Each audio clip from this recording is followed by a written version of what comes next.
Ontem falei aqui na Comissão de Juventude sobre o absurdo do Enem, mas eu vim aqui hoje para ser absolutamente enfático nesse fato acontecido, nesse ataque deliberado, nesse ataque assumido contra o nosso agronegócio.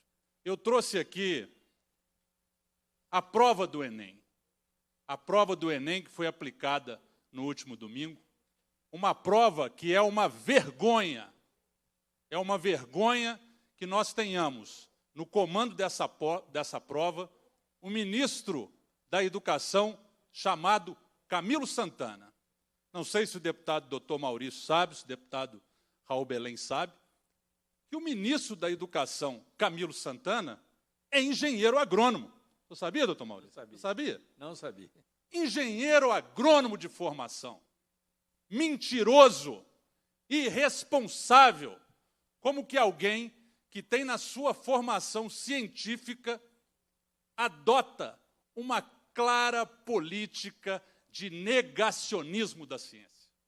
A esquerda, que durante a pandemia do coronavírus levantou a bandeira da ciência, levantou a bandeira da cultura universitária, eu me uno aqui, sempre me uni, como médico veterinário que sou, formado aqui na UFMG, com mestrado, com doutorado no Rio de Janeiro, com pós-doutorado na Universidade Federal de Viçosa, nós iremos sempre defender a ciência. Mas a ciência também do agronegócio.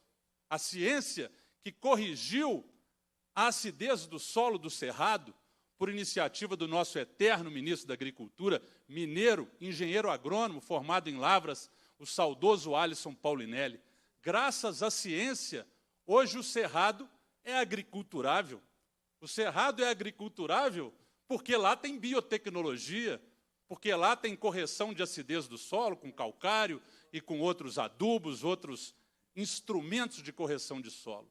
Então, senhor presidente, a questão 89, doutor Maurício, a questão 89 do Enem trata do Cerrado brasileiro, acusando a tecnologia do Cerrado brasileiro, dizendo que hoje, eu faço questão de ler. No Cerrado, o conhecimento local está cada vez mais subordinado à lógica do agronegócio. Não existiria produção no Cerrado se não fosse a tecnologia. De um lado, o capital impõe os conhecimentos biotecnológicos como mecanismo de universalização de práticas agrícolas e de novas tecnologias. E, de outro, o modelo capitalista subordina homens e mulheres à lógica do mercado. Assim, as águas, as sementes, os minerais e as terras, bens comuns, tornam-se propriedade privada. Isso aqui é uma incitação à invasão de terra. Isso é uma incitação à invasão de terra, quando faz uma crítica à propriedade privada, que é lei nesse Brasil, é lei na nossa Constituição Federal. Como que o Ministério da Educação faz uma incitação à invasão de terra numa prova distribuída para toda a nossa juventude? E continuo. Além do mais, há outros fatores negativos, como a mecanização pesada, a pragatização dos seres humanos e não humanos, a violência simbólica, a superexploração, as chuvas de veneno e a violência contra a pessoa. Isso foi um extrato retirado de uma revista de esquerda, num título chamado Territorialização do Agronegócio e Subordinação do Campesinato no Cerrado.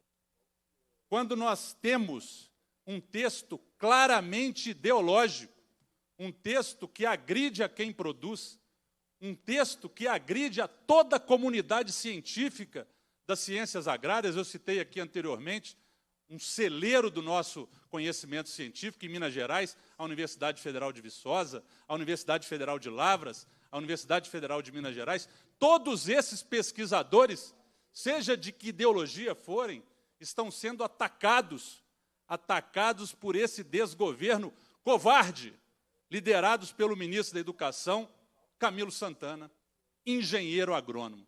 Então, não é por falta de conhecimento, não é por desinteresse, ou não foi pelo fato de não ler essa questão especificamente. Mas eu tenho que admitir uma coisa, deputado Raul Belém, deputado doutor Maurício, e as pessoas que aqui nos assistem, e as pessoas que nos assistem pela TV Assembleia e pelas redes sociais. Esse governo, ou melhor, esse desgoverno, não fez isso às escondidas, doutor Maurício. Eu busquei aqui um documento, Plano Nacional de Educação 2024-2034, CONAI 2024. Esse documento foi publicado na semana passada pela Presidência da República e pelo Ministério da Educação. Esse documento é a estratégia desse desgoverno de plantão, que está sentado lá no Palácio do Planalto, que vai estabelecer o que eles pretendem para a nossa educação. Doutor Maurício, está escrito aqui. Eles não fizeram nada sem avisar antes. Está aqui na página 58. Quem tiver curiosidade, esse documento está disponível na internet. Nesse documento, na página 58, no item 266, está escrito o que esse governo vai fazer. Se faz urgente, abre aspas, está escrito aqui, se faz urgente a contraposição efetiva do Estado nas suas diversas esferas federativas às políticas e propostas ultraconservadoras que desejam promover o agronegócio por meio da educação. Então, isso aqui é um plano de governo. Por isso que, no domingo à noite, veio uma ordem do Palácio do Planalto, para ministro nenhum responder aos ataques que o Enem estava sofrendo. Porque esse governo é réu confesso. Ele publicou um documento que iria utilizar práticas educacionais para se contrapor à promoção do agronegócio. Então, nada do que aconteceu foi por acaso. O doutor Maurício citou a questão do desmatamento da Amazônia, fazendo associação com a ampliação da nossa plantação de soja. E agora nós tivemos aqui esse desgoverno como réu confesso. Nós não podemos, senhor presidente, em nenhum momento nos calar e nos omitir. A nossa voz chegará em algum lugar, doutor Maurício. Essa iniciativa de Vossa Excelência com relação a uma moção de repúdio, eu protocolei na segunda-feira pela manhã, nesse plenário da Assembleia, uma nota de repúdio já, doutor Maurício. Uma nota de repúdio que seja encaminhado ao Ministério da Educação e à Presidência da República pela proposta do documento de referência do CONAI, que recomenda expressamente a contraposição efetiva do Estado nas suas diversas esferas federativas às políticas e propostas ultraconservadoras que desejam promover o agronegócio por meio da educação. Ideologia essa que já vai sendo colocado em prática, como verifica-se na questão 89 do Enem de 2023, que é enfática em contrapor ao desenvolvimento tecnológico da agropecuária e a apresentar o agronegócio como uma atividade negativa e não essencial à produção de alimentos. Requero ainda que seja dada ciência à Presidência da República e ao Ministério da Educação na esplanada dos ministérios. Nós não podemos permitir que a nossa juventude seja massa de manobra, que os nossos jovens sejam massa de manobra, porque hoje o que tem acontecido com alguns estudantes que não se alinham a essa ideologia de esquerda, sabe o que eles têm feito para serem aprovados no Enem, doutor Maurício? Eles precisam mentir. Eles precisam mentir se eles quiserem acertar uma questão. Porque, claramente, olha que risco nós estamos vivendo. Essa prova seleciona aqueles jovens que terão acesso às nossas universidades.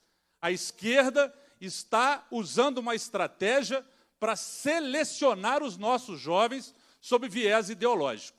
Porque o jovem que é contra o MST, o jovem que é conservador, que é filho de produtor rural, ele precisa admitir que o agronegócio impede o camponês de atuar no cerrado. Isso é uma mentira, isso é uma falácia ideológica que está tornando a nossa juventude refém dessa estratégia que eu repito, nefasta, mentirosa e covarde. Eu não gosto nem de falar de quem está sentado na presidência da República, mas foi ele que escolheu o seu ministro da Educação. Então, ele é responsável direto por tudo que acontece no Ministério da Educação, no INEP, que confecciona as provas do Enem, e nós estaremos atentos, senhor presidente, que no próximo final de semana temos mais uma rodada do Enem, teremos aí questões de matemática, outras, e estamos realmente curiosos para verificar até onde vai o mal proposto pela essa esquerda nefasta que hoje tomou de assalto Brasília, ocupou todos aqueles ministérios e tenta, mais uma vez, utilizar uma máxima do gramscismo, que é tomar as nossas escolas, que é tomar a nossa universidade, tomar a cabeça daqueles que estão em formação, e nós precisamos defender os jovens, defender os pais conservadores, os pais que hoje labutam no campo, que acordam pela manhã, não tem sábado, não tem domingo e não tem feriado, e não podem ser divididos. Nós não podemos dividir o nosso produtor rural.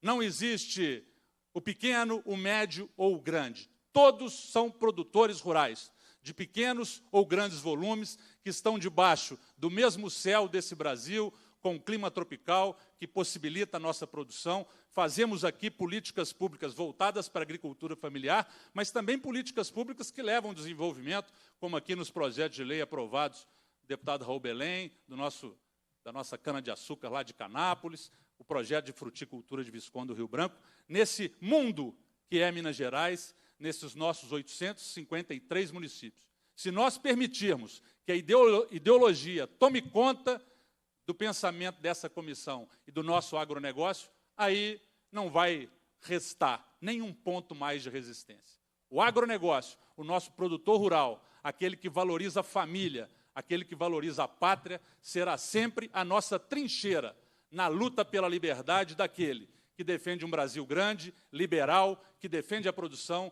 que defende aquele que produz, emprega e gera renda para o nosso Brasil. Portanto, senhor presidente, fica aqui mais uma vez o meu registro, agradeço sempre a compreensão de Vossa Excelência, a solidariedade de Vossa Excelência nesses nossos discursos fervorosos pelo agronegócio. Vossa Excelência, que é lá de Araguari, uma liderança no nosso Triângulo Mineiro, tanto na produção de café, de cana, aquela potência que é o Triângulo Mineiro, e também o nosso querido sul de Minas. Juntos, nós não podemos esquecer que somos um só e que somos mais fortes. Muito obrigado, senhor presidente.